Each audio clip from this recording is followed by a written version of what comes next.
Bike ಕಳ್ಳತನದ ಆರೋಪಿ ಮೃತಪಟ್ಟಿದ್ದಾನೆ. ಹುಬ್ಬಳ್ಳಿಯ ಆನಂದನಗರ ನಿವಾಸಿ ಮಹಂತೇಶ ಮೃತಪಟ್ಟ ದುರ್ದೈವಿ. ಮಹಂತೇಶ ಕಳ್ಳತನ ಮಾಡುವ ದೃಶ್ಯಗಳು ಸಿಸಿ ಕ್ಯಾಮೆರಾದಲ್ಲಿ ಸೆರೆಯಾಗಿತ್ತು. ಬೈಕ್ ಕಳ್ಳತನ ಆರೋಪದ ಅಡಿ ಹುಬ್ಬಳ್ಳಿ ಉಪನಗರ ಪೊಲೀಸರು ಅರೆಸ್ಟ್ ಮಾಡಿದ್ರು. ಜಾಮೀನು ಪಡೆದು ರಿಲೀಸ್ ಆಗಿದ್ದ ಮಹಂತೇಶ ನೇಣು ಬಿಗಿದು ಆತ್ಮಹತ್ಯೆಗೆ ಯತ್ನಿಸಿದ್ದನು. ಆದರೆ ಚಿಕಿತ್ಸೆ ಫಲಿಸದೆ ಮಹಂತೇಶ ಸಾವನ್ನಪ್ಪಿದ್ದಾನೆ.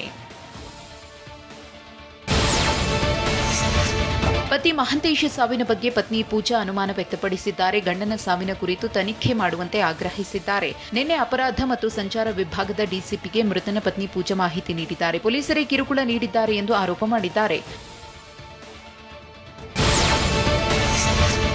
ನಕ್ಸಲ್ ವಿಕ್ರಮಗೌಡ ಹತ್ಯೆ ಬಳಿಕ ಕಾಫಿ ನಾಡ್ನಲ್ಲಿ ಕಾರ್ಯಾಚರಣೆ ಮುಂದುವರಿಸಲಾಗಿದೆ. ಕೊಪ್ಪ, ಶೃಂಗೇರಿ, ಕಳಸಾ ಭಾಗದಲ್ಲಿ ಕೈಗಾರಿಕಾ ಭದ್ರತಾ ಪಡೆ ಸೇರಿ ಎಎನ್ಎಫ್ನಿಂದ ಕೂಂಬಿಂಗ್ ನಡೆಸಲಾಗುತ್ತಿದೆ.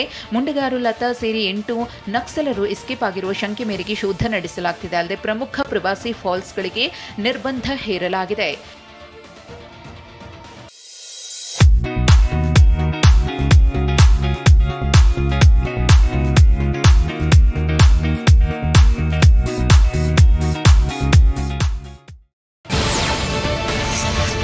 ಚಾಮರಾಜನಗರ ಜಿಲ್ಲೆ ಗುಂಡ್ಲುಪೇಟೆ ತಾಲೂಕಿನ ಮಂಚಹಳ್ಳಿಯ ಜಮೀನುಗಳಿಗೆ ಕಾಡಾನೆಗಳು ಲಗ್ಗೆ ಇಟ್ಟಿವೆ. ಕಳೆದ 2-3 ದಿನಗಳಿಂದ ಆನೆಗಳು ದಾಳಿ ನಡೆಸಿ ಟೊಮೆಟೊ ಹಾಗೂ ಬೆಳೆ ನಾಶ ಮಾಡಿವೆ. ಸದ್ಯ ಬಂಡೀಪುರದ ಕಾಡಂಚಿನ ಗ್ರಾಮಗಳಲ್ಲಿ ಕಾಡಾನೆಗಳು ಬೀಡು ಬಿಟ್ಟಿದ್ದು ರೈತರಲ್ಲಿ ಆತಂಕ ಮನೆ ಮಾಡಿದೆ.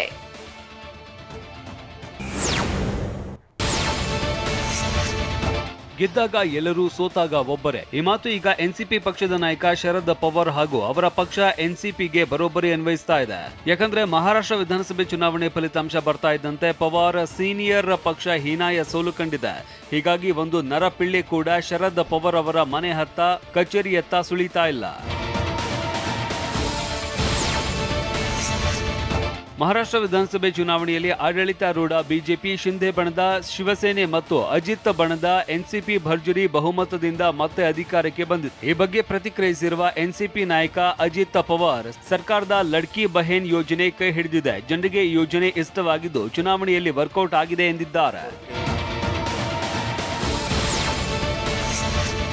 ಮಹಾರಾಷ್ಟ್ರ ವಿಧಾನಸಭೆ ಚುನಾವಣೆಯಲ್ಲಿ ಆಡಳಿತಾರೂಢ ಬಿಜೆಪಿ ನೇತೃತ್ವದ ಮಹಾಯುತಿ ಪ್ರಚಂಡ ಬಹುಮತದಿಂದ ಅಧಿಕಾರಕ್ಕೆ ಬಂದಿದೆ. ಈ ಬಗ್ಗೆ ದೆಹಲಿಯಲ್ಲಿ ಪ್ರತಿಕ್ರಿಯಿಸಿರುವ ಕಾಂಗ್ರೆಸ್ ವಕ್ತಾರ ಪವನ್ ಖೇರಾ, ಲೋಕಸಭೆ ಚುನಾವಣೆಯಲ್ಲಿ ಬಿಜೆಪಿ ಕೇವಲ 230ಕ್ಕೆ ಇಳಿದಿತ್ತು. ಆದರೆ ಇದಾದ ನಂತರ ನಡೆದ ಹರಿಯಾಣ ಮತ್ತು ಮಹಾರಾಷ್ಟ್ರ ಚುನಾವಣೆಯಲ್ಲಿ ರಾಜ್ಯ ಮಟ್ಟದಲ್ಲಿ ಬಿಜೆಪಿಗೆ ಬಹುಮತ ಬಂದಿದೆ. ಇದನ್ನ ಗಮನಿಸಿದ್ರೆ ಜನರು ಮೋದಿ ವಿರುದ್ಧ ತೀರ್ಪು ನೀಡಿರೋದು ಗೊತ್ತಾಗುತ್ತದೆ ಅಂತ ವ್ಯಾಖ್ಯಾನ ಮಾಡಿದ್ದಾರೆ. ಜಮ್ಮು ಮತ್ತು ಕಾಶ್ಮೀರದಲ್ಲಿ ದಟ್ಟ ಮಂಜು ಬೀಳೋದಕ್ಕೆ ಆರಂಭಿಸಿದೆ. ರಾಜಧಾನಿ ಶ್ರೀನಗರ ಸೇರಿದಂತೆ ಹಲವಾರು ಪ್ರದೇಶದಲ್ಲಿ ರಮಣೀಯ ದೃಶ್ಯ ಕಂಡು ಬರ್ತಾ ಇದೆ. ಸೋನಾಮಾರ್ಗ್ ಪ್ರದೇಶದಲ್ಲಿ ನೋಡಿದಲ್ಲೆಲ್ಲ ದಟ್ಟಣೆಯ ಮಂಜು ಕವಿದಿದ್ದು ಭೂತಾಯಿಗೆ ಬೆಳ್ಳಿ ಹೊದಿಕೆ ಹೊದಿಸಿದಂತಿದೆ.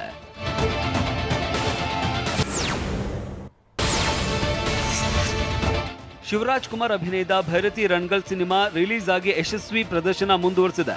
ಇವತ್ತು ಭೈರತಿ ರಣಗಲ್ ತಮಿಳು ಟ್ರೈಲರ್ ಶಿವಕಾರ್ತಿಕೇಯ ಹಾಗೆ ತೆಲುಗು ಟ್ರೈಲರ್ ನಾನಿ ರಿಲೀಸ್ ಮಾಡಲಿದ್ದಾರೆ.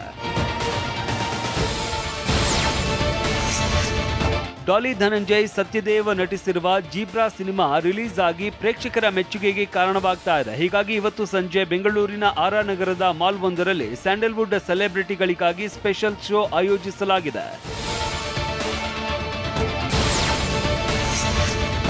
ಮಿಲ್ಕಿ ಬ್ಯೂಟಿ ತಮನ್ನಾ ಹಾಗೆ ವಿಜಯ್ ವರ್ಮಾ 2025ಕ್ಕೆ ಸಪ್ತಪದಿ ತುಳಿಯಲಿದ್ದಾರೆ ಅನ್ನೋ ಸುದ್ದಿ ದೊಡ್ಡ ಚರ್ಚೆ ಆಗ್ತಾ ಇದೆ.